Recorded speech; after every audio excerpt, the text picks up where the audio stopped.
जय Hind. Welcome to Bright Math. आज हम बहुत ही इंपॉर्टेंट टॉपिक पढ़ने वाले हैं, यानी आज हम ये जानेंगे कि दो चर वाले रैखिक समीकरण में अगर शर्त दिया हो तो हम उसे कैसे हल करेंगे, उसमें अज्ञात अक्षर का मान हम कैसे ज्ञात करेंगे शर्त के आधार पे। तो चलिए देखते हैं सवाल हमारा क्या कहता है। सवाल देखिए, यहाँ सवाल ये कह रहा है कि P के ऐसे मान ज्ञात कीजिए जिसके लिए निम्नलिखित समीकरण निकाय का एक अद्वितीय हल हो। यहाँ पे एक शर्त दे दिया है, एक अद्वितीय हल हो, यानी और यहाँ पे दो चर वाले रैखिक समीकरण युग्म में दिया गया है। समीकरण ये एक है और ये समीकरण दो है। इसमें अब आपको क्या करना है कि जो शर्त दिया गया है उस शर्त के अनुसार ये जो समीकरण में P है, इस P का मान क्या होगा जब एक अद्वितीय हल होगा। तो आपको करना क्या है, सबसे पहले आपको इसमें ABCD का मान लिख लेना है। तो देखिए ना, यहाँ पे हल A का मान कितना होगा, A के जगह पर P है, B का मान कितना होगा 2 है और C का मान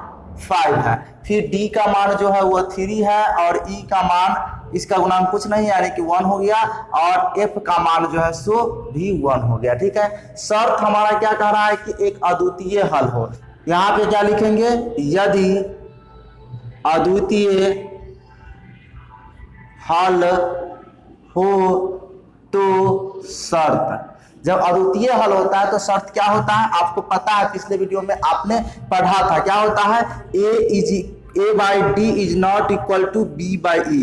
जब केवल और केवल एक हल या एकमात्र हल या अद्वितीय हल हो तो यही शर्त हमने बताया था। ठीक है, और इसमें आपको सिंपली करना क्या है कि A के जगह पर A का मान, D के जगह पर D का मान, B के जगह पर B का मान, E के जगह पर E का मान रख देना है। तो देखिए ना, यहाँ पे A का मान कितना है P, तो यहाँ पे सिंपली P रख देना है। D का मान 3 है तो 3 रख देना है। इज नॉट इक्वल टू, फिर B by E है, B के जगह पर 2 है तो 2 रख देना है, E के जगह पर 1 रख देना है। अब आपको सिंपली करना कि क्या है, इसको बाई क्रॉस मल्टीप्लाई कर लेना है, यानी कि इससे इसको गुना कर देना, इससे इसको गुना करना था। 1 से P को गुना कीजिएगा तो कितना होगा, P हो जाएगा। और नॉट इक्वल टू तो नॉट इक्वल टू लिख देना, इससे इसको मल्टीप्लाई कीजिएगा तो 6 हो जाएगा। मतलब ये हुआ कि P is not equal to 6। मतलब इस समीकरण में के लिए अगर अद्वितीय हल होगा तो P के स्थान पे कौन सा वैल्यू होगा, मतलब P के स्थान पे 6 नहीं होगा, इसके अलावा कोई दूसरा मान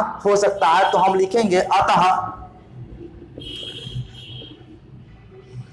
P का मान 6 के अलावा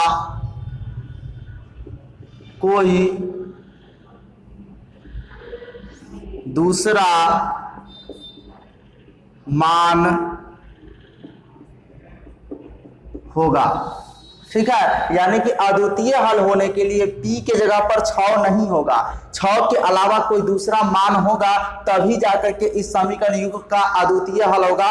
नहीं तो अगर 6 होगा तो इसका अद्वितीय हल नहीं होगा। ठीक है, तो P का मान क्या होगा, 6 के अलावा कोई दूसरा मान हो सकता है, 6 को छोड़कर कोई भी वास्तविक मान हो सकता है। तो आपको ये प्रश्न आपको समझ में आ गया। चलिए अगले सवाल की ओर चलते हैं। अगला सवाल है, अचर m का मान निकाले ताकि युग्म mx plus 2y is equal to 3, फिर 3x plus y is equal to 1। यानी इस समीकरण युग्म में m का मान ज्ञात करना है। यदि पहला शर्त ये कह रहा है कि केवल एक हल हो, फिर दूसरा कहता है कोई हल ना हो, तब जाकर के m का मान क्या होगा। तो देखिए ना, सबसे पहले आपको करना क्या है, उस समीकरण युग्म में से आपको ABCD का मान लिख लेना है। तो देखिए A बराबर कितना हो जाएगा उसमें, तो A की जगह पर m है तो A इक्वल टू m लिख लेना है।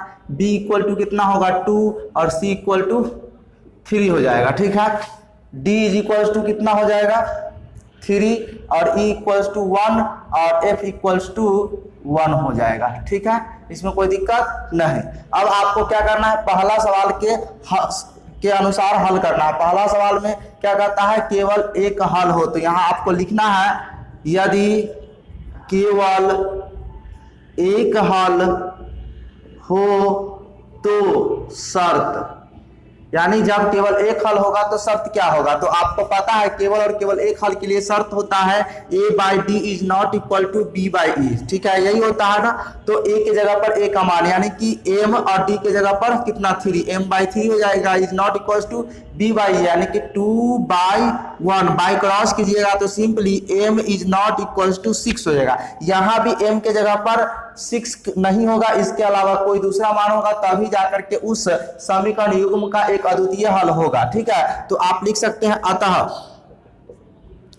m का मान 6 के अलावा कोई दूसरा वास्तविक मान होगा। ठीक है, यानी कि m के जगह पर तो 6 नहीं होगा, इसके अलावा कोई दूसरा ही मान होगा, वास्तविक मान होगा, तभी जाकर के वह समीकरण युग्म जो होगा सो उसका जो हल होगा सो एक अद्वितीय हल यानी कि केवल और केवल एक हल होगा। ठीक है, बी नंबर क्वेश्चन देखिए, बी नंबर में क्या कहता है कि कोई हल ना हो, तो आपको यहां पर लिखना है यदि कोई हल ना हो तो शर्त क्या होता है, शर्त आपको पता होगा, जब कोई हल नहीं होता तो शर्त क्या होता है, a by D is equal to B by E is not equal to C by F, ये होता है जब कोई हल नहीं होता है तब। ठीक है, तो आपको सिंपली रख लेना है इसमें ए बी सी डी का मान, तो a का वैल्यू कितना है m और बटा d का वैल्यू 3। यहाँ पे देखिए a का वैल्यू m और d का वैल्यू 3, तो m/3 equals to b by e यानी कि b का वैल्यू 2 और e का वैल्यू 1 और ये नॉट इक्वल टू, तो इसको नहीं लिखना है, छोड़ देना है। और यहाँ पे सिंपली बाय क्रॉस करिएगा तो आपको आ जाएगा m इक्वल्स टू 6 यानी कि यहाँ पे m के बराबर 6, यानी कि जब कोई हल ना होगा तब जाकर के m के लिए हमको 6 रखना होगा, यानी कि जब m का मान 6 होगा तभी जाकर के उस समीकरण युग्म का कोई हल नहीं होगा। अगर इसके अलावा कोई दूसरा मान होता है तो अद्वितीय हल होगा, जैसा कि यहाँ आपने देखा कि m के अलावा कोई दूसरा वास्तविक मान होगा तभी जाकर के एक अद्वितीय हल होगा। अगर m के जगह पर 6 होगा तो वह अद्वितीय हल नहीं होगा, उसका कोई हल ही नहीं होगा। ठीक है, तो ये हमारा m का मान 6 हो जाएगा। ठीक है, तो उम्मीद है कि ये प्रश्न आपको समझ में आ गया होगा। ठीक है, तो इस वीडियो में इतना ही, फिर मिलते हैं अगले वीडियो में, तब तक के लिए धन्यवाद। जय हिंद, जय भारत।